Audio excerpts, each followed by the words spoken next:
ನವಚೇತನ charitable trust ನೂತನ ಕಚೇರಿ ಪ್ರಾರಂಭೋತ್ಸವ ಕಾರ್ಯಕ್ರಮ ಕೋಲಾರ ಜಿಲ್ಲೆಯ ಶ್ರೀನಿವಾಸಪುರ ಪಟ್ಟಣದ ಸ್ಟೇಟ್ ಬ್ಯಾಂಕ್ ಆಫ್ ಇಂಡಿಯಾ ಮೇಲ್ಭಾಗದಲ್ಲಿ ನೂತನವಾಗಿ ಟ್ರಸ್ಟ್ನ ಕಾರ್ಯದರ್ಶಿಗಳಾದ ಗಾಂಡ್ಲಹಳ್ಳಿ ಎನ್ ಚಲಪತಿ ನೇತೃತ್ವದಲ್ಲಿ ಕಚೇರಿ ಪ್ರಾರಂಭಿಸಿದರು. ಟ್ರಸ್ಟ್ನ ಕುರಿತು ಕಾರ್ಯದರ್ಶಿಗಳಾದ ಚಲಪತಿ ಮಾತನಾಡಿ, ನಾನು ಉಪನ್ಯಾಸಕನಾಗಿ 15 ವರ್ಷಗಳ ಕಾಲ ಸೇವೆ ಸಲ್ಲಿಸಿದ್ದೇನೆ. ಸಾಮಾಜಿಕ ವ್ಯವಸ್ಥೆಗಳನ್ನು, ಬಡತನಗಳನ್ನು ಹಾಗೂ ನೋವುಗಳನ್ನು ಕಣ್ಣಾರೆ ಕಂಡು ಅನುಭವಿಸುತ್ತಾ ಬೆಳೆದಂತವನು. ಅದೇ ರೀತಿಯಾಗಿ ಹೋರಾಟಗಾರರ ಜೊತೆಯಲ್ಲಿಯೂ ಸಹ ಬೆಳೆಯುತ್ತಾ ಬಂದ ಕಾರಣ ಬಡತನವನ್ನು ಬಹಳ ಹತ್ತಿರದಿಂದ ಕಂಡಿದ್ದೇನೆ. ಸಮಾಜದಲ್ಲಿ ಮುಖ್ಯವಾಗಿ ಬೇಕಾಗಿರುವಂಥದ್ದು ಬಡತನ ನಿವಾರಣೆಯಾಗಬೇಕಾದರೆ ಪ್ರಮುಖವಾಗಿ ಬೇಕಾಗಿರುವಂಥದ್ದು ಶಿಕ್ಷಣ ಹಾಗೂ ಆರೋಗ್ಯ. ಈ ಎರಡು ಸಹ ಇತ್ತೀಚೆಗೆ ಖಾಸಗೀಕರಣವಾಗಿ ಈ ವ್ಯವಸ್ಥೆ ಒಳಗಡೆ ಇವೆರಡು ಉತ್ತುಂಗದಲ್ಲಿರುವಂತಹ ಬೆಲೆಯಾಗಿದೆ. ಯಾರು ಸಹ ಉಚಿತವಾಗಿ ಶಿಕ್ಷಣ ಹಾಗೂ ಆರೋಗ್ಯವನ್ನು ಕಾಪಾಡಿಕೊಳ್ಳಲಾಗುತ್ತಿಲ್ಲ. ಸಮಾಜದಲ್ಲಿ ಅಂತಹ ಪರಿಸ್ಥಿತಿಯಲ್ಲಿರುವಂತಹ ವ್ಯಕ್ತಿಗಳಿಗೆ ನಾವು ಸ್ಪಂದಿಸಿ ಅದಕ್ಕೆ ಪರಿಹಾರ ಕಂಡುಕೊಳ್ಳುವಂತಹ ನಿಟ್ಟಿನಲ್ಲಿ ಬಡತನ ಹಾಗೂ ನಿರ್ಗತಿಕತನವನ್ನು ಹೋಗಲಾಡಿಸುವಂತಹ ನಿಟ್ಟಿನಲ್ಲಿ ಕೈಲಾದಷ್ಟು ನಿಸ್ಸಹಾಯಕರಿಗೆ ಸಹಾಯವಾಗುವಂತಹ ನಿಟ್ಟಿನಲ್ಲಿ ಈ ಟ್ರಸ್ಟ್ ಸ್ಥಾಪನೆ ಮಾಡಲಾಗಿದೆ. ಈಗಾಗಲೇ ನಾವು 6 ವರ್ಷಗಳಿಂದ 15 ವಿದ್ಯಾರ್ಥಿಗಳಿಗೆ ವಿದ್ಯಾಭ್ಯಾಸಕ್ಕೆ ಅನುಕೂಲವಾಗುವಂತಹ ನಿಟ್ಟಿನಲ್ಲಿ ಕೈಲಾದಷ್ಟು ಸಹಾಯ ಮಾಡುತ್ತಾ ಬರುತ್ತಿದ್ದೇವೆ. ಎಲ್ಲ ಹಿರಿಯರ ಸಹಕಾರದೊಂದಿಗೆ ಜಿಲ್ಲೆ ಹಾಗೂ ಎಲ್ಲ ತಾಲೂಕುಗಳಲ್ಲಿಯೂ ಸಹ ಬೆಳವಣಿಗೆ ಆಗಲಿ ಎಂದು ಕಚೇರಿಯನ್ನು ಆರಂಭ ಮಾಡಲಾಗಿದೆ. ಸಮಾಜದಲ್ಲಿ ಮನುಷ್ಯನೇ ಆಗಬೇಕು ಎಂಬ ನಿಟ್ಟಿನಲ್ಲಿ ಮನುಷ್ಯತ್ವ ಹಾಗೂ ಮಾನವೀಯತೆಯಿಂದ ಈ ಟ್ರಸ್ಟ್ ಸ್ಥಾಪನೆ ಮಾಡಲಾಗಿದೆ. ಅನ್ಯಾಯದ ವಿರುದ್ಧ ಹೋರಾಡಲು ಸಹ ಸಿದ್ಧರಿದ್ದೇವೆ ಎಂದು ಸಹ ತಿಳಿಸಿದರು. ನಾನು ಉಪನ್ಯಾಸಕನಾಗಿ ಸುಮಾರು 15 ವರ್ಷಗಳಿಂದ ಕೆಲಸ ಮಾಡ್ತಾ ಸಾಮಾಜಿಕ ವ್ಯವಸ್ಥೆಗಳನ್ನ, ಆ ಬಡತನವನ್ನ ಕಣ್ಣಾರೆ ನೋಡಿ ಮತ್ತೆ ಅನುಭವಿಸಿ ಬೆಳೆದಂಥವನು. ನಾವು ಈ ಒಂದು ಹೋರಾಟಗಾರರ ಜೊತೆ ಕೂಡ ನಾವು ಒಡನಾಟ ಇದ್ದಿದ್ದಕ್ಕಾಗಿ ಬಡತನವನ್ನು ಅತಿ ಮೂಲದಿಂದ ನಾವು ನೋಡಿದ್ದೀವಿ.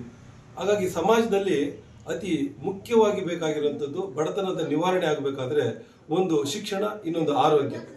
ಅವೆರಡೂ ಕೂಡ ಈ ಒಂದು ವ್ಯವಸ್ಥೆ ಒಳಗಡೆ ತುಂಬಾ ಖಾಸಗೀಕರಣ ಆಗಿ ತುಂಬಾ ಅದೊಂದು ರೀತಿಯಾದಂತಹ ಅದನ್ನ ಮನಸ್ಸಿಗೆ ಕೂಡ ತಂದುಕೊಳಕ್ಕಾಗಿರುವಂತಹ ಉತ್ತುಂಗದಲ್ಲಿರುವಂತಹ ಬೆಲೆಯನ್ನು ನೋಡ್ತಾ ಇದ್ದೀವಿ. ನಾವು ಯಾರು ಫ್ರೀಯಾಗಿ ಎಜುಕೇಶನ್ ಅನ್ನು ತಗೊಳಕ್ಕಾಗ್ತಾ ಇಲ್ಲ, ಆರೋಗ್ಯವನ್ನು ಕೂಡ ನಾವು ಅದನ್ನ ನೋಡ್ಕೊಳಕ್ ಆಗಿರುವಂತಹ ಪರಿಸ್ಥಿತಿಯಲ್ಲಿ ಸಮಾಜದಲ್ಲಿ ಅಂತ ಒಂದು ದೀನ ವ್ಯವಸ್ಥೆಯಲ್ಲಿರುವಂತಹ ಯಾವುದೇ ಸಮಸ್ಯೆಗಳಾದ್ರೂ ಕೂಡ ಆ ಸಮಸ್ಯೆಗಳಿಗೆ ನಾವು ಸ್ಪಂದಿಸಿ ಅವುಗಳಿಗೆ ಪರಿಹಾರಕ್ಕಾಗಿ ನಾವು ಒಬ್ಬ ಮನುಷ್ಯನಾಗಿ ಹೋರಾಟ ಮಾಡಬೇಕಾಗಿರೋದು ನಮ್ಮೆಲ್ಲರ ಕರ್ತವ್ಯ ಆಗಿರೋದ್ರಿಂದ ನಾವು ಅದ್ರ ಪರವಾಗಿ ನಿಲ್ಲಬೇಕು ಅಂತ ಅಬ್ದುಲ್ ಕಲಾಂ ಸಾಹೇಬರು ಹೇಳಿದಂಗೆ ಭಗವಂತನ ಸೃಷ್ಟಿಯಲ್ಲಿರುವವರೆಲ್ಲರೂ ಕೂಡ ಆತನ ಬಂಧುಗಳೇ ಆಗಿರ್ತಾರೆ. ಯಾರು ಅವರುಗಳ ಸೇವೆ ಮಾಡ್ತಾರೋ ಅವರು ಭಗವಂತನಿಗೆ ಹತ್ತಿರ ಆಗಿರ್ತಾರೆ ಅನ್ನುವಂಥದ್ದು. ನಾವು ಅದಕ್ಕಾಗಿ ಆ ಜನಸೇವೆಯನ್ನ ಮಾಡುವ ಮುಖೇನ ದೇವರಿಗೆ ಹತ್ತಿರ ಆಗಬೇಕು ಹೊರತು ಮೂಢನಂಬಿಕೆಗಳಿಂದ ಅಲ್ಲ ಅನ್ನೋ ಒಂದು ವಿಚಾರಕ್ಕಾಗಿ ಇವತ್ತು ನಾವು ಒಂದು ಸಾಂಕೇತಿಕವಾಗಿ ದಮ್ಮ ಪೂಜೆಯನ್ನ ಮಾಡ್ತಾ ಸಮಾಜದಲ್ಲಿರುವಂತಹ ಆ ಒಂದು ಶೋಷಣೆಯ ವಿರುದ್ಧ ಹೋರಾಟಗಳನ್ನು ಮಾಡಿಕೊಂಡಂತಹ ಹೋರಾಟಗಾರರ ಜೊತೆಗೂಡಿ ಸಮಾಜದಲ್ಲಿರುವಂತಹ ಬಡತನವನ್ನ, ಆ ನಿರ್ಗತಿಕತನವನ್ನ ನಾವೇನು ನಮ್ಮ ಕೈಲಾದಷ್ಟು ಅದನ್ನು ಹೋಗಲಾಡಿಸ್ಲಿಕ್ಕೆ, ನಿಸ್ಸಹಾಯಕರಿಗೆ ಸಹಾಯಕವಾಗಿ ನಿಲ್ಲಲಿಕ್ಕೆ ನಾವು ಈ ಒಂದು ಟ್ರಸ್ಟ್ ಅನ್ನ ಅಂದ್ರೆ ನವಚೇತನ ಚಾರಿಟಬಲ್ ಟ್ರಸ್ಟ್ ಅನ್ನ ಆರಂಭ ಮಾಡಿದ್ದೀವಿ. ಈಗಾಗಲೇ 6 ವರ್ಷಗಳಿಂದ ವೈಯಕ್ತಿಕವಾಗಿ ನಾವು ಒಂದಷ್ಟು ಮಕ್ಕಳು, ಒಂದು 15 ಜನ ಮಕ್ಕಳನ್ನ ನಮಗೆ ಕೈಲಾದ ಸಹಾಯವನ್ನು ಮಾಡ್ತಾ ವಿದ್ಯಾಭ್ಯಾಸ ಕೊಡಿಸ್ತಾ ಅವರನ್ನು ನೋಡ್ಕೊಳ್ತಾ ಬಂದಿದ್ದೀವಿ. ಇನ್ನೂ ಅದು ಹೆಚ್ಚಾಗಲಿ ಅಂತ ಹೇಳಿ ಈಗ ಕಾನೂನುಬದ್ಧವಾಗಿ ಅದನ್ನ ರಿಜಿಸ್ಟ್ರೇಷನ್ ಮಾಡಿ ತಾಲೂಕಿನಾದ್ಯಂತ, ಜಿಲ್ಲೆಯಾದ್ಯಂತ ಅದು ಪಸರಿಸಲಿ ಅಂತ ಹೇಳಿ ಒಂದು ಕಚೇರಿ ಆರಂಭ ಮಾಡಿ ಎಲ್ಲ ಹಿರಿಯರ ಒಂದು ಸಹಕಾರದಿಂದ ನಾವು ಇದನ್ನ ಮುನ್ನಡೆಯಬೇಕಂತ ಇದೀವಿ.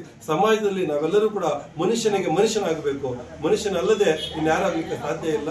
ಅದಕ್ಕಾಗಿ ನಾವು ಆ ಮನುಷ್ಯತ್ವದಿಂದ, ಮಾನವತೆಯಿಂದ ಇನ್ನೊಬ್ಬನಿಗೆ ಸಹಾಯಕ್ಕೆ ನಿಲ್ಲಬೇಕು ಅಂತ ಈ ಟ್ರಸ್ಟ್ ಅನ್ನು ನಾವು ಆರಂಭ ಮಾಡಿದ್ದೀವಿ. ತಮ್ಮೆಲ್ಲರ ಸಹಕಾರ ಇರಲಿ. ನಾವು ಈ ಒಂದು ಯಾವುದೇ ರೀತಿಯಾದಂತಹ ಅನಾನುಕೂಲ ಇದ್ದಾಗ ಆ ಮಕ್ಕಳಿಗಾಗಿರ್ಬೋದು, ವೃದ್ಧರಿಗಾಗಿರ್ಬೋದು, ಸಮಾಜದಲ್ಲಾಗಿರ್ಬೋದು ಅನ್ಯಾಯ ನಡೆದ್ರೆ ಅನ್ಯಾಯದ ವಿರುದ್ಧ ಹೋರಾಟನ ಮಾಡ್ಲಿಕ್ಕೆ ಸಿದ್ಧ ಇದ್ದೀವಿ.